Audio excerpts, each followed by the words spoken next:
अगर आप भी चाहते हैं सना रिकॉर्डिंग स्टूडियो का ऑडियो वीडियो सबसे पहले आप तक पहुंचे, तो सबसे पहले मेरे चैनल को सब्सक्राइब करें और बेल आइकन को दबाना ना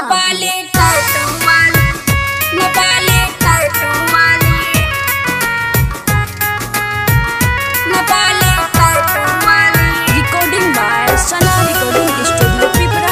हमरा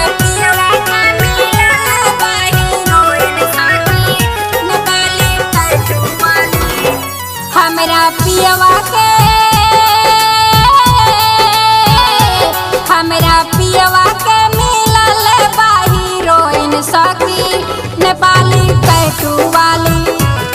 हमरा सैया के मिलल बा हीरोइन सखी नेपाली टैटू वाली। हमरा पियवा के मिलल बा हीरोइन सखी नेपाली टैटू वाली। हमरा पियवा के मिलल बा हीरोइन सखी नेपाली टैटू वाली। नेपाली टैटू वाली, नेपाली टैटू वाली। मिक्स बाय सलमान सना। हमरा पियवा के मिलल बा हीरोइन सखी नेपाली टैटू वाली। ओकरे दीवाना बाड़े हमरो सजनावा, घरवा में लागत नइखे उनकर मनावा।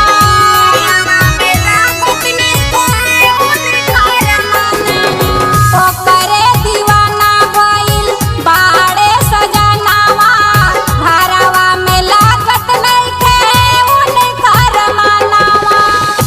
बाबा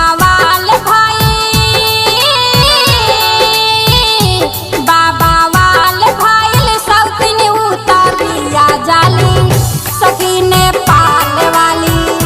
हमरा सैया के मिलल बा हीरोइन सखी नेपाली टैटू वाली।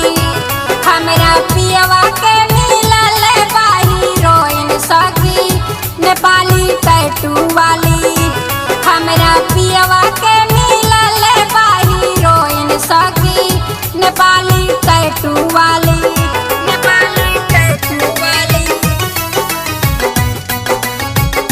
नेपाली टैटू वाली। रिकॉर्डिंग बाय सना रिकॉर्डिंग स्टूडियो पिपरा। हमरा पियवा के मिलल बा हीरोइन सखी नेपाली टैटू वाली। नेपाली टैटू वाली।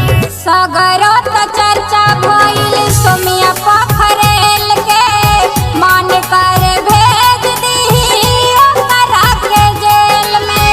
मन कर भेज दीही ओकरा के जेल में। पहले बड़े वादाओं के फिल्म बनाई है, ओकरा के लगे सैया हमारो सटाई है। बबीता के ओरहन देता, बबीता के ओरहन देता सुना सखी कान के बाली नेपाली टैटू वाली। हमरा सैया के मिलल बा हीरोइन सखी नेपाली टैटू वाली। हमरा राजा के मिलल बा हीरोइन सखी नेपाली टैटू वाली। हमरा पियवा के मिलल बा हीरोइन सखी नेपाली टैटू वाली। सना रिकॉर्डिंग स्टूडियो पिपरा कोठी पिपरा।